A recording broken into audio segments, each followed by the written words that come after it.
Do you believe in momentum of one event impacting another and then a wave? It's true in sport. That's the origin of a Mexican wave that spectators at a stadium managed to orchestrate. It takes one person to influence another, and then there is a frenzy. That's what many thought when Manu Bhaker struck a medal in the very first weekend of the Games. That the floodgates would open and they would come in more. The second week of the Games has been anything but that for India. Yes, there has been a wave. It's a wave of fourth place finishes. India finishing fourth. Nothing is worse than finishing fourth at any medals event. It tells you how narrowly you missed out on a podium finish, and at the same time shows you how medalless you look. It's not the best place to be. In fact, yesterday in many ways encapsulated that feeling. Someone who was good for gold, who beat the biggest contender in her sport, a world number one, ended up getting disqualified by just 100 grams. Vinesh's name, despite making it to the final, will feature as the last in her event at the Paris Games. The announcement of her retirement, the final nail in the coffin of a very unfortunate series of events. That's the kind of week it's been for India. Near misses that have made the gap seem so much wider. Manu Bhaker, 25-meter pistol event, a fourth. Lakshya Sen, singles badminton, a fourth. The mixed skeet team, fourth. Arjun Babuta, 10-meter air rifle event, fourth. And last night, Mirabai Chanu was brave enough, came in courageous, but joined the number 4 list. India gripped with the curse of the number 4. Of course, certain coaches were quick to pull up the players for this show of performance, but for India still sitting at a tally of 3 medals. I'm a little disappointed that we couldn't get even one medal from badminton. We were contenders. I won't say definite medalists, but we were contenders for three medals. So at least one I would have been happy. Of course, I'm personally disappointed. Generally, across all sports, the top 30 or 40, who had a chance of getting a medal, have been given whatever they wanted. They've never said no to, even if it was sometimes maybe even unreasonable demands, they've been met. So I think it's high time the players also need to take some responsibility. But this has been a disappointing outing that has to be borne collectively by everyone involved, every single cog in the machinery.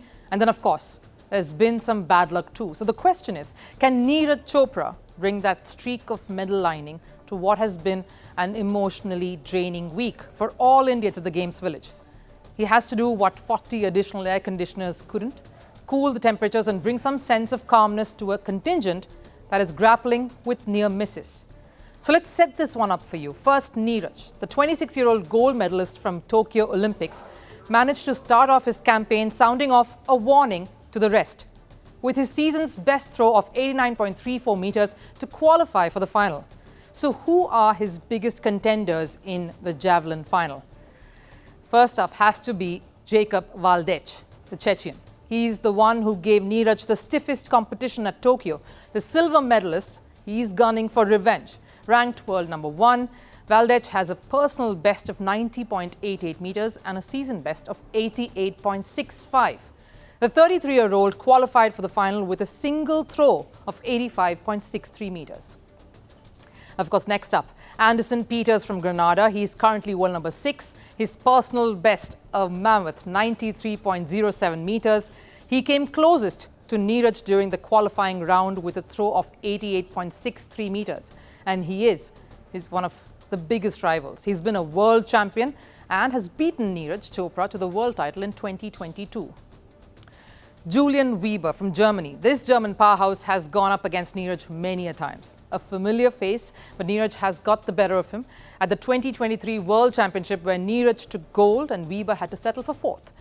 His personal best is 89.54 meters, and to qualify for the final, he threw 87.76 meters. And I have to round this off, of course, with Neeraj's biggest foe turned friend.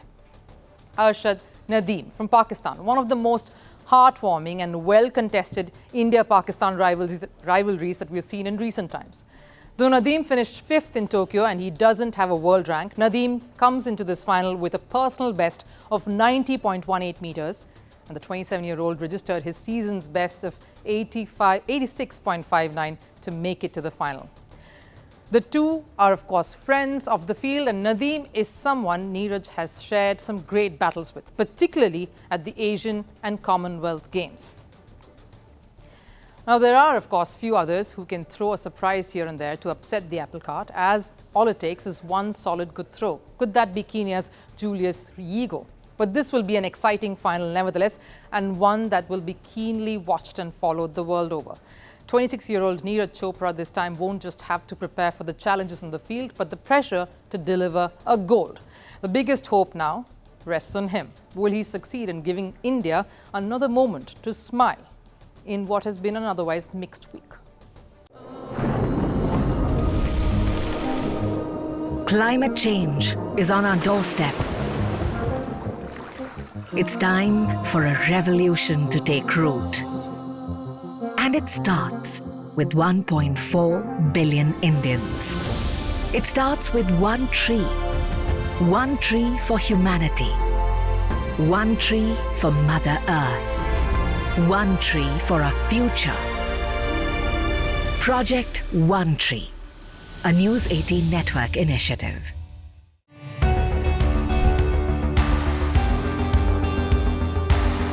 Across continents, one powerful news source.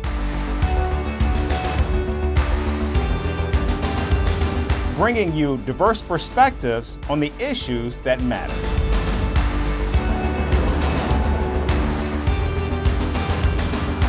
We go beyond the boundaries to give you that little extra about every sporting moment.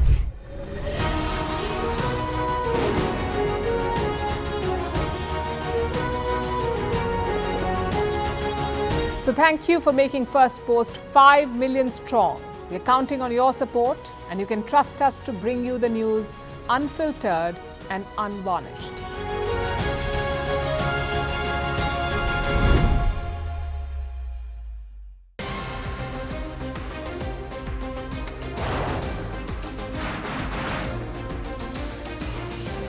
Obviously today, the T20 World Cup bandwagon has moved across to the West Indies. What can you expect from this? Hello, I'm Alison Green, coming to you from Durban, South Africa. Today we have a special show. We'll start with a report on India's shifting nuclear posture. The first time since India officially became a nuclear power. Hello and welcome to Firstpost America. I'm Abraham, coming to you live from the nation's capital, Washington, D.C.